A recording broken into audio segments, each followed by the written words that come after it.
Magandang gabi po, magandang araw po sa inyong lahat. Ako po si Christian Esguerra and welcome po sa ating episode ngayong gabi, ngayong araw dito po sa ating Facts First podcast. Ngayon po ay August 6, 2024. Sana po ay nasa mabuting kalagayan po kayo.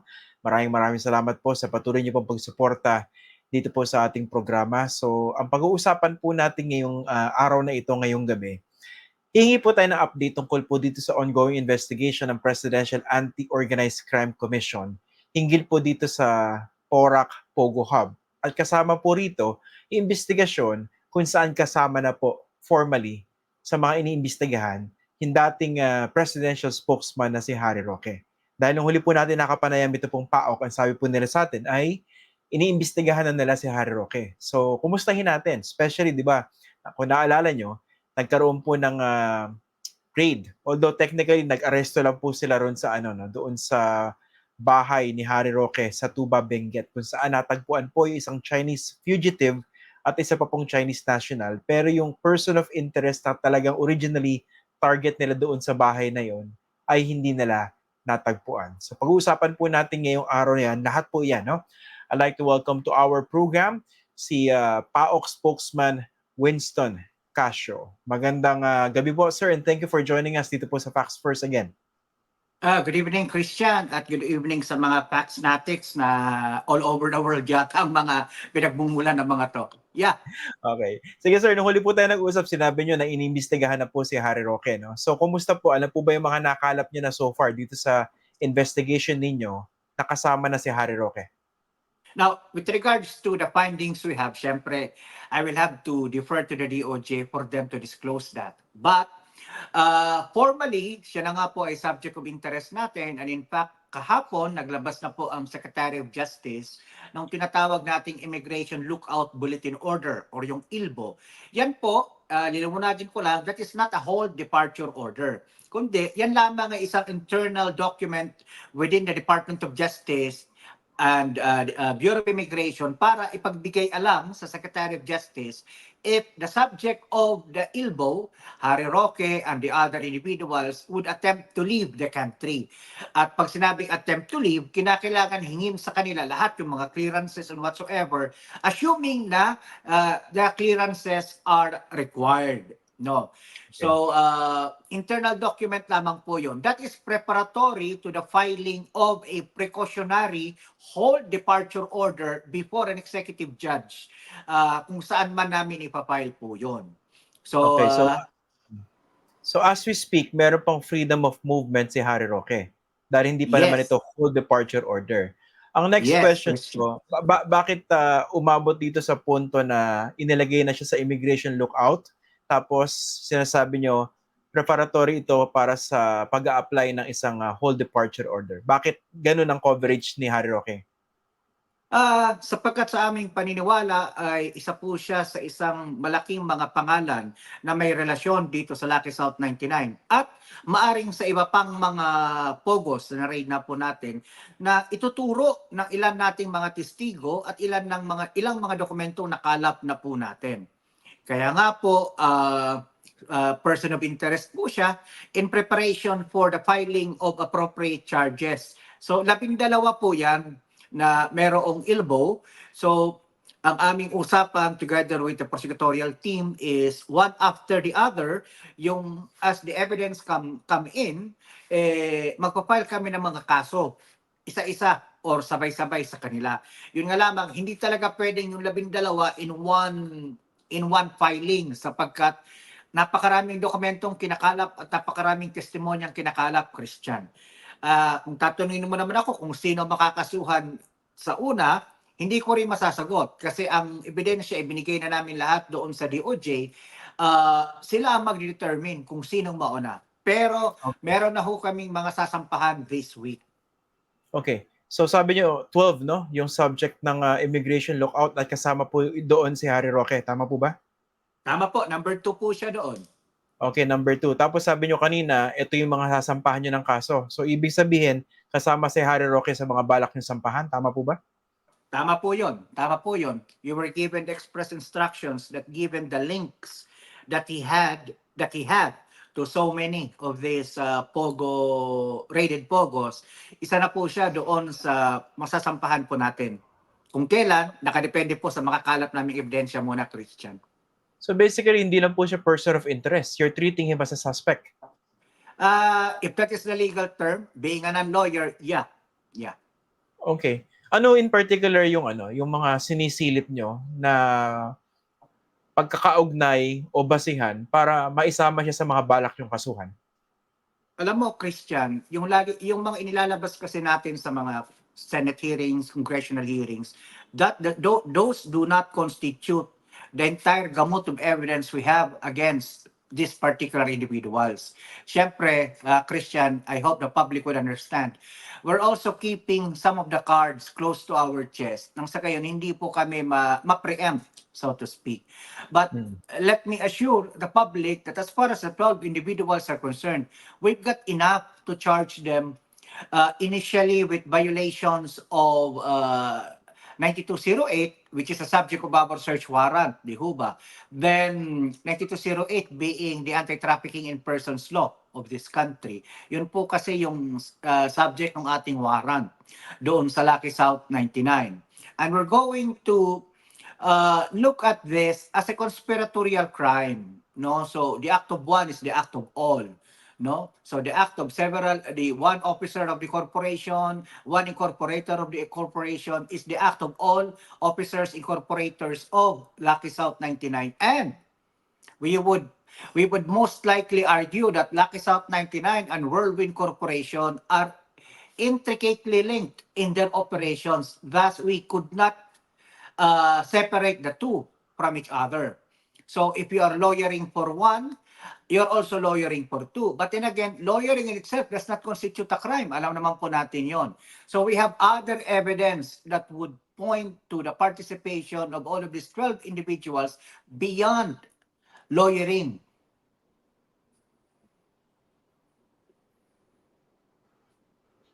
Ayan, teka lang sir, medyo nawala yata ako sa internet ko. Nadidinig niyo po ba ako? Yeah, I can hear you. I can hear you, Sorry, Christian. recorded, no? Teka lang, ulitin natin, no? Ulitin ko na lang po yung tanong ko, no? So, basically, yung tinutukoy niyo pong search warrant, ito po yung patungkol doon sa ginawa niyong raid sa Pogo Hub sa Porac, kung saan may natagpuan din yung mga dokumento kaugnay kay Harry Roque. Tama po ba? Tama po, kasi nakatanggap po kami ngayon ng isang motion na pinile ni Ginoong Roque sa Korte sa San Fernando, sa Executive Judge of San Fernando, if I'm not mistaken, kung saan, let me just check. Tama po, sa Executive Judge nga po ng City of San Fernando sa Pampanga, kung saan he is asking the Honorable Court to order the PNP, PAOK, and other law enforcement officers who are in possession of bank documents or other documents in his name that were found in Lucky South 99 to order us to cease and desist from releasing those documents. That's one. Second, he is also effectively urging the court to quash the warrant that led to the discovery of those documents. And by saying so, by his motion to quash the warrant, parang sinasabi niya na lahat ng mga natagpuan namin mga ebidensya, kung ano mga dokumento, bagay-bagay na nasis namin doon sa Lucky South 99 ay pinasasantabi niya na kung makakwash man yung warrant na ito ayon sa kanyang motion. By implication, ibig sabihin sa kanya yung dokumento? Ganun po ba yun? Sa motion na ito, parang sinasabi niya na yung dokumento na yon na natagpuan doon sa Lucky South 99, doon sa kwarto ni A.R. De la Serna, ay maaring de facto inaamin niya na kanya nga ito. Kasi yun ang sabi niya dito sa kanyang motion eh.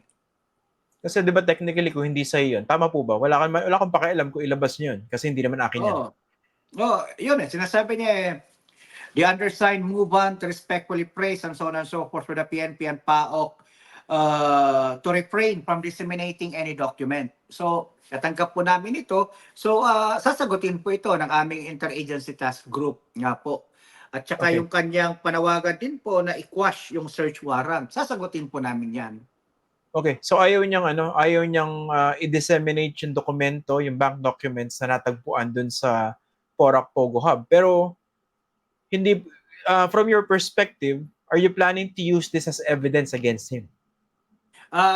Yun po ay nasa discretion po ng ating prosecutor sa task group po natin. Sapagkat ang kasong isasampa po sa mga grupong ito, Christian, hindi lang naman human trafficking eh. Kakasuhan din silang iba-iba pang kaso. We're also looking at money laundering. We're also looking of anti-graft. We're also so many court cases, no? Kasi ang aming approach dito, lahat ng mga krimen, lahat ng mga batas na na-violate ang sino man mga principal at mga conspirators dito sa krimen na ito, sasampahan namin ang lahat ng asunto, Christian. From the most complex crime, pababa to the simplest crime. Okay. So, dito kay Secretary Roque, nakikipag-cooperate ba siya sa inyo dito sa investigation? Kunwari, dito sa Porac Pogo Hub muna. So far, noong nailabas po natin ito, may mga initial na mga feelers po na gusto niya makipag-tulungan, di ho ba, tungkol dito sa kasong maaring kaharapin ng kanyang grupo. Pero nitong mga nakaraang mga araw, nawala na po yung mga feelers na yon. So, again, Christian, ito po ay isang task group ha. This is not just a PAOK initiative. So kasama sa task group natin dito, DILG, DOJ, AMLAC, and the other agencies, immigration, ganyan, PNP, CIDG. So, Christian, hindi lang PAOK ang nagde-decide dito. We meet as a group, then yung mga principals ng group, o di kaya yung kanilang mga alternates, yung mga designated alternates, siyang nagbubuo ng collective decision. So, hindi kami makakapag-decide on our own. Doon naman po sa investigation doon sa bahay na sinabi ni Harry Roque sa isang congressional hearing sa aking bahay, di ba? 2 beses siya Bahay binanggit ko. yun. Bahay Bahay ko. ko. So nakikipag-cooperate po ba siya ron sa investigation na yan? Wala na ho yung mga feelers eh. Nung nasa kongreso po, may mga feelers, may mga usapan na magtutulungan tayo, ganyan-ganyan. Pero nitong mga nakaraang mga araw, ngayon ay Martes na po, wala na po yung mga initial na mga feelers na yon. So, we have to remember, Christian, malaking isda ang nahuli natin doon sa Tuba Benguet. So we have to look deeper into his connections with people in the Philippines. No, kasi he is a fugitive in China. At yung kasong kinakaharap niya sa China, Christian, ay hindi basta-basta. So, hindi rin basta-basta nakapasok sa Pilipinas yan. We have to look at the people who enabled him to come to the Philippines and hide here. Napasok niyo na po ba yung ang PAOK? Diba nung unang nag-usap po tayo, sabi niyo, walang search warrant so hindi covered yung paghalughog doon sa bahay ni Harry Roque sa Tuba Benguet. Pero after that, napasok na po ba siya ng mga otoridad? Hindi na namin pinasok kasi nga, well, there's something that I cannot disclose in public. But hindi na po namin napasok po yun. Yun na lang sasabihin ko, Christian. Paano hinahanap niyo isa, yung original na person of interest kaugnay dun sa Porac Pogo Hub? Let me say with all certainty na wala po siya doon, kaya amin pong itinigil na yung pag-cordon doon sa lugar. Bali mga ilang araw po ba na cordon off yung yung bahay ni Roque? From that, until Wednesday. So more or less mga 3 days din na inikutan po iyon. Then when we got certain information na 100% na wala na po doon si Wang Yun, umalis na po kami at nag-concentrate na kami dito kay Sun Liming. Okay. So tama ba yung investigation niya sa Tuba Benguet House kung saan naaresto yung Chinese fugitive at yung isa pang Chinese national at yung investigasyon sa Porac Pogo Hub, magkadikit po yan, di ba? Yes, Christian. Lahat po ng aksyon ng PAOK, one operation provides leads that would lead to another. So, magkadikit po yan. Bamban, Porac, Tuba, intricately linked. Okay.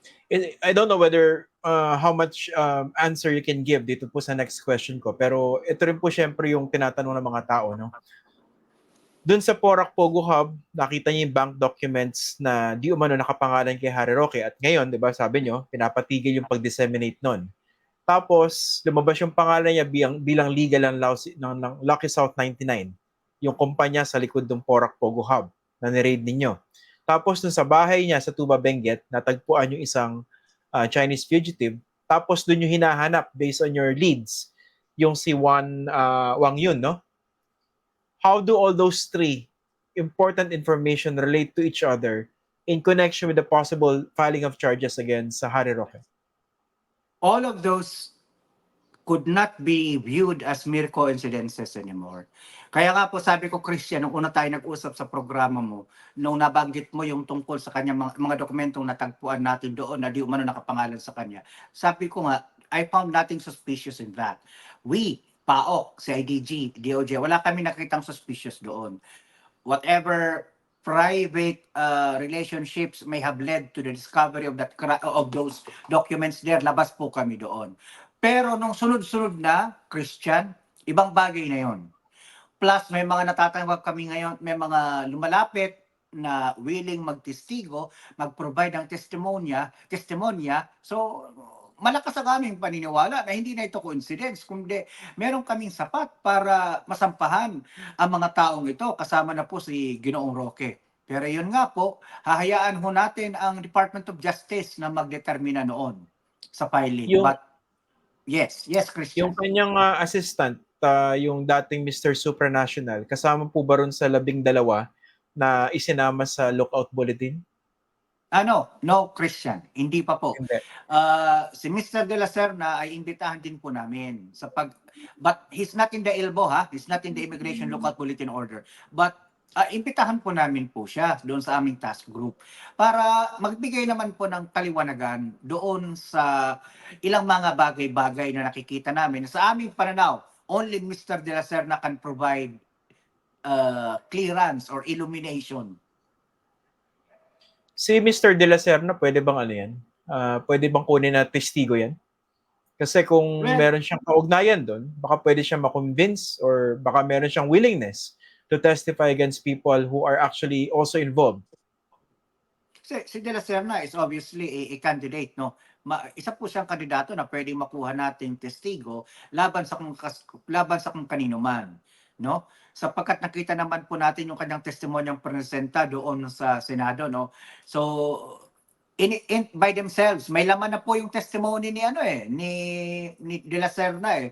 Papaano na lang may papalabas pa yung ilang detalye ng kanyang testimonya. So I think he will also be invited by our group just to provide enlightenment kung ano nga ba talaga ito. Yung dinideny lagi ni Mr. Harry Roque na hindi raw siya abogado ng Lucky South 99, sa kabila ng pangalan niya nakalagay doon sa organizational chart po yata yun, no? So far, mas lumakas ba yung inyong pag-unawa na abogado siya ng Lucky South 99 at hindi lang ng Whirlwind Corporation as he claims? Yes, last Friday nagkasundo na po kami. Kumbinsido na kami lahat sa grupo namin na hindi na kami maniniwala doon sa argumento niyang hindi ako abogado nung Pogo. Kami naniniwala na siya ay lawyering not only for Whirlwind but also for Lucky South 99. No? Okay, so malinaw na yan. Nga pala sir, naalala ko nung huli tayo nag-usap, di ba nung na-read nyo po yung Porac Pogo Hub, meron kayong mga natagpuan ng mga vault, at nung time na yon hindi pa lahat nabubuksan, no? Kumusta na po ba yung mga vaults na ito? Nabuksan na po yun. Nabigyan na po tayo ng korte ng order para sa motion to break open at nabuksan na po yung 82 na mga vaults. So, meron tayong nakuhang, I think, cash na 1.5 million. Tapos marami tayong nakuhang mga dokumento, mga cellphones, mga gadget, passports, so documents. So, Christian, tomorrow, i-return na po iyon. Yung inventory noon, i-return na doon sa korte na nagbigay ng motion to break open. Then, pag nabigay na po sa korte yon, nakita niyo proper inventory, magkakaroon na kami ng karapatan para examinin yon. Lahat-lahat. Baka merong mga ebidensya pa kasi tayong makuha doon. May nahabol kasi tayong mga ledger eh. Meron tayong mga nakukuhang mga ledgers di umano. So we would like to find out if those ledgers have hard copies. Because what we have so far now are just soft copies, puro mga kwento-kwento pa lang. And until such time na may makita kaming hard copy, at saka merong taong magpo-provide ng testimony na ito nga po yun, siya ang nag-prepare, di ho ba, mas mapapalakas po noon yung ating ebidensya laban doon sa mga local na mga enablers. Pero so far may mga nakita na kayo. Ang dami nun, 82 volts. Kumbaga, may nakita na kayong mga impormasyon doon na pwede magpalakas ng kasong balak nyo isampa dito sa 12 people. Yes, sir.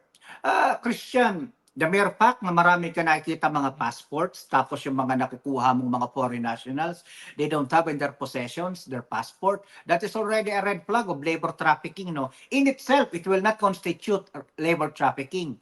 Pero red flag na agad siya na hino-hold mo as hostage yung mga trabahador mo, yung mga foreign nationals mo, by keeping away from them their passports.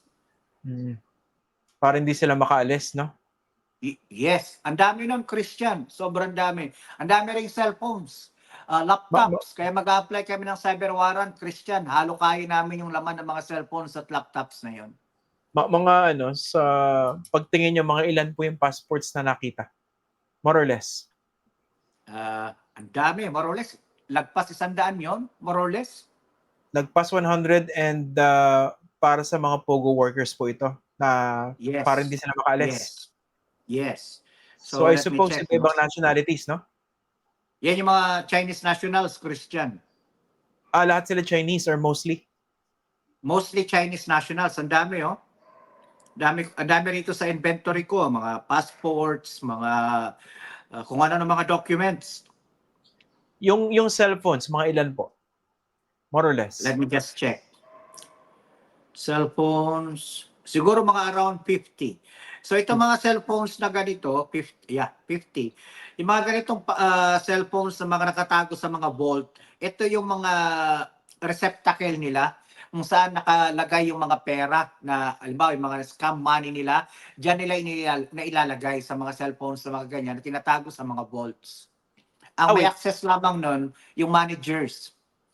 Wait, physically, yung pera nakatago sa cellphone? I mean, cryptocurrency, Okay, cryptocurrency. Akala ko nakabalot sa cellphone. Digital currency, Okay, digital currency. Not Okay. cryptocurrency. Digital currency. Okay. Gets ko na. Kumbaga doon pinapadala yung yung na kinikita nila sa scam. Yes. Okay. Yung laptops, mga ilan po yung natagpuan? Ang dami. Dapat pala in-inventory ko kanina bago tayo nagsimula, no? Okay lang, sir.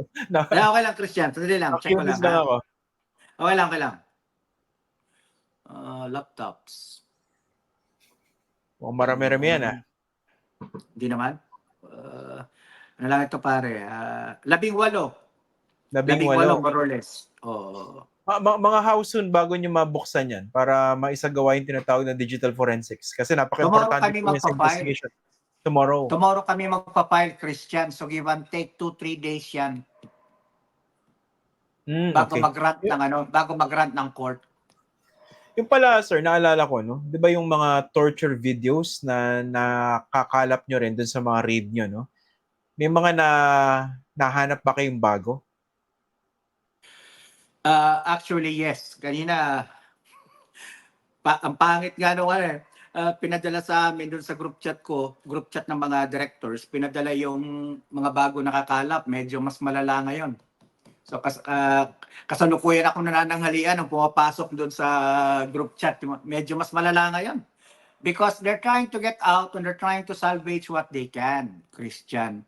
So kaya nga, ito yung sinabi ko noon na kaya ako nagpapasalamat pa rin kahit papaano na meron tayong 5 months.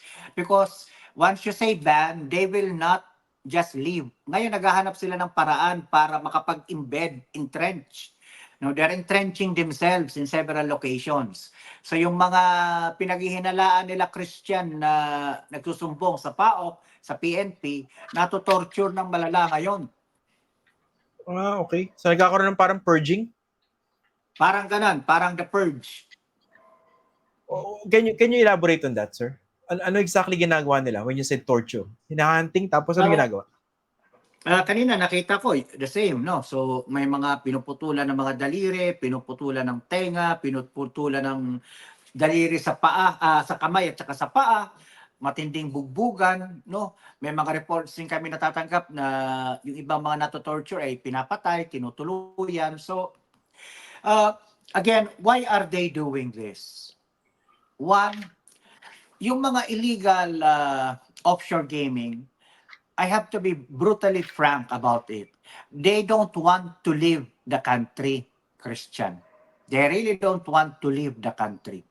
So what they're doing now is they're trying to find ways na makapagpatuloy pa rin ang kanilang operations pero below the radar, no? So yung mga pananaw nila na medyo madadaldal, etc., nagsusuplong sa ating mga otoridad, yun ang mga nabubugbog ngayon, pinapatay nila. So kaya kami nakikipagtulungan sa PNP, sa Task Force Schemer ng PNP at Secretary Benhur Abalos, nang sa gayon mas mapabilis pa namin yung trabaho.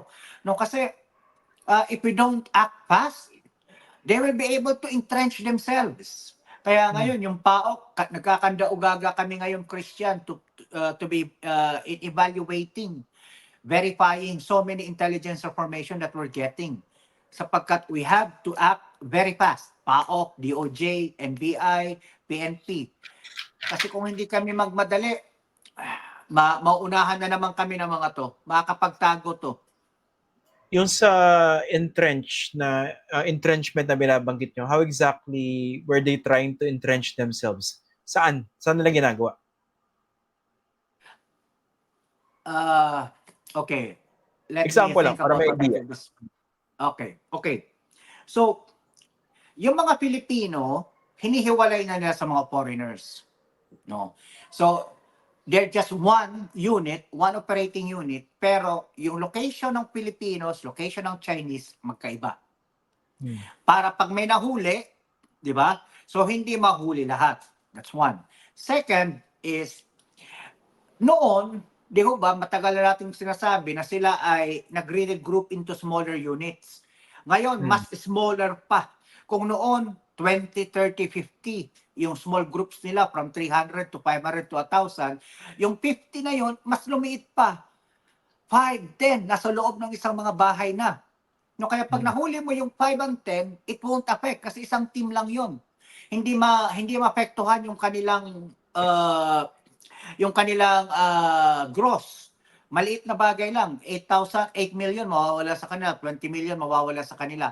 Pero yung ibang teams nag-ooperate pa din. So they're becoming very ingenious. Kasi nga sa kagustuhan nila magpatuloy pa rin yung kanilang mga operations. And a good number are transferring to different locations of the country outside of Metro Manila. Kung dati, they're concentrated here in Metro Manila, ngayon natatanggap namin, they're moving all over the country. Luzon, Visayas, and Mindanao. No? Hindi ko na sasabihin kung saan, particularly sa Luzon, Visayas, and Mindanao, baka pagalitan ako ng mga alkalde.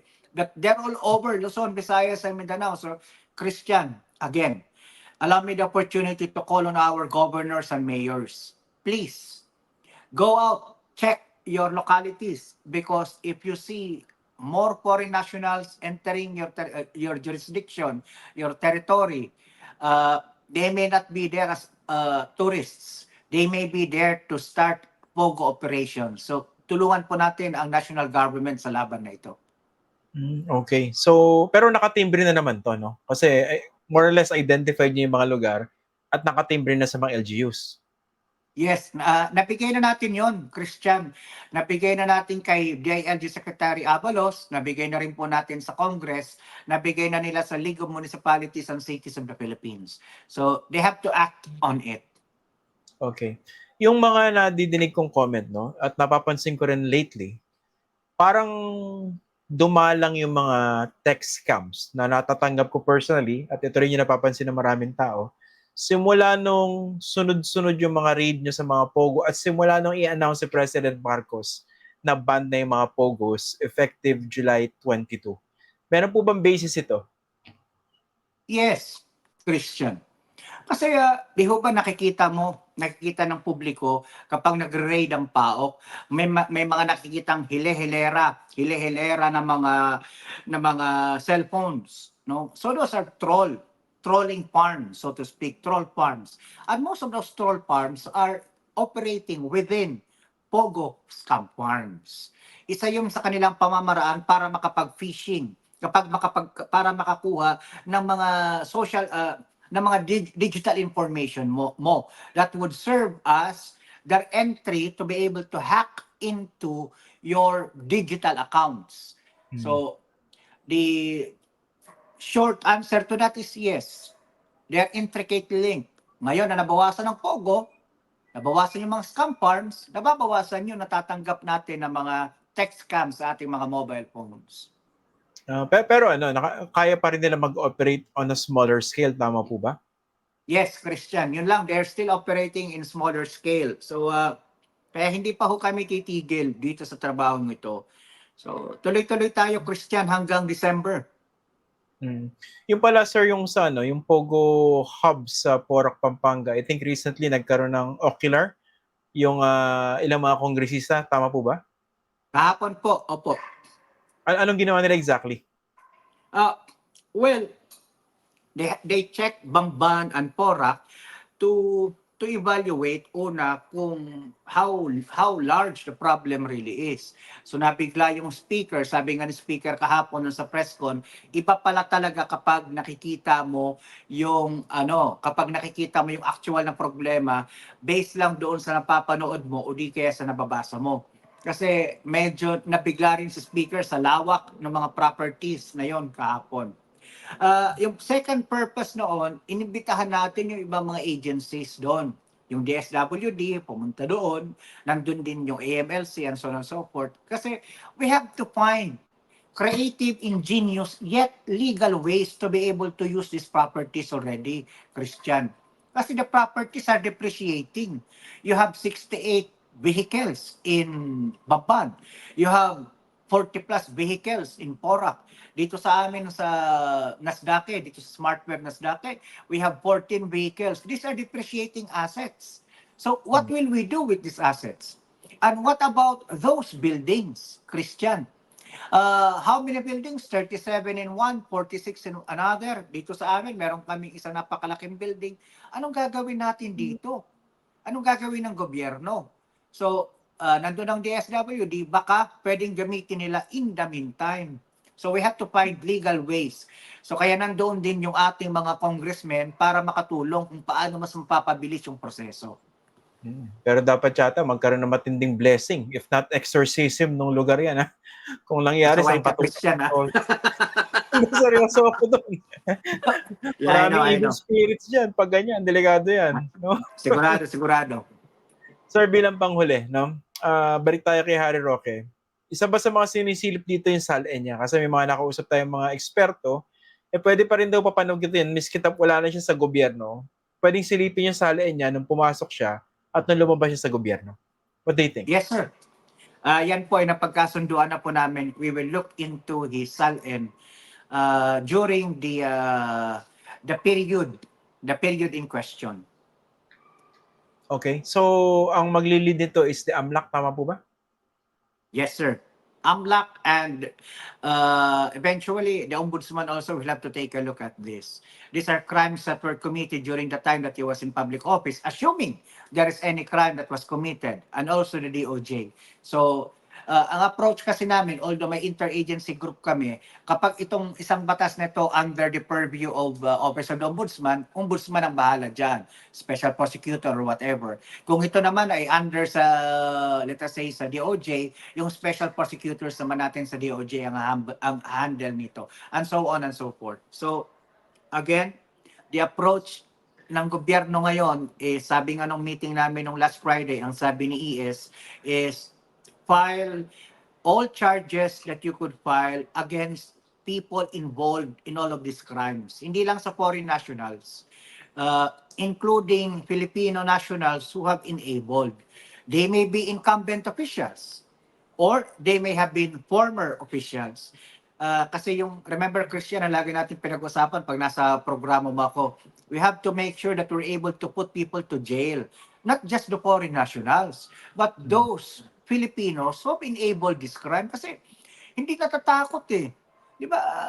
Hindi natatakot kasi nakakahulagpos. So, Mm. this time around, we will make sure na may mananagot dito, hindi lang yung foreign nationals. At Christian, usapan nga namin lagi is tutuldukan namin ang problemang ito hanggang talagang we're able to cut this problem by the very roots, uproot the roots. Kasi baka mamaya pag nagpalit tong administrasyon, makahanap itong ng reincarnation. No? So, we have to make sure that we're able to do our job and do it well para hindi na sila makabalik, Christian. May suggestion ako dyan eh. Dapat yung susunod na Paano? Pangulo, yung Oh, susunod na Pangulo, hindi dapat pabalikin at pamihasahin yung mga pogo. Ang laking bagay talaga ng presidente. Alam niya yan, di ba? so, kaya kami sa PAOK, we will also provide mga legislative proposals based from our operational experience kung papaano natin kasi mahirap yung mga nomenclature na yan, baka mamaya malusutan tayo diyan. Malusutan tayo sa maraming mga these criminal syndicates, they have all the money in the world and they can easily find ingenious ways and means to be able to co-opt some of our people. Kaya we'll do our job better this time, Christian, with the help of the people and with the help of media. So, bantayan nyo lang yung trabaho din namin, kayong mga nasa media. Bantayan nyo kami nang sa gayon hindi kami panghinaan ng loob kasi tao lang din kami, minsan napapagod. Pangalawa, bantayan nyo kami na hindi kami mag-overboard. Yeah. At ang most importantly, bantayan nyo kami na hindi kami makurap ng sistema. Tama. Yun ang importante dyan. Call us out. Walang problema yon. Call us out. We're open to the media calling us out. Tao lang Tama din yan. kami. Buti kayo nagbabanggit niya, no? You're presenting yourself, you're exposing yourself to the public para publiko mismo, including media, yung bumusisi, no? Tama yan, no? Kasi Yes. madaling makorap kung kumbaga, yung temptation is so immense pag nandiyan sa level ng investigation na ginagawa nyo, no? Ayan. Okay. Sige sir, maraming salamat po. As always, Mr. Winston Casio, thank you very much for joining us tonight po dito sa Facts First. Ingat po kayo dyan sa PAOK. Thank you, Christian. Thank you. Okay. God bless po, sir. Maraming salamat po. God bless us all. Ayan po, si PAOK spokesman Winston Casio. No? Direct to the point yung mga sagot. So marami tayo nga na ako impormasyon tungkol sa kanilang ongoing investigation dito po sa Pogo. At sabi nga niya, yung 12 tao na subject ngayon ng Immigration Lookout Bulletin Order, ibig sabihin, binabantayan sila kung saan sila pupunta, pero hindi naman sila pinipigilan pa. Okay? Pero sabi niya, ang susunod na step daw dyan ay yung whole departure order. At ito raw 12 na ito, kasama rito si yung dating spokesman ni Pangulong Duterte na si Attorney Harry Roque. At itong 12 ito po yung balak nilang sampahan ng kaso, kaugnay po sa Pogo. So abangan po natin yung mga developments dyan. No? Bago po tayo magtapos, may nag-comment sa akin kanina sa ating Facebook post.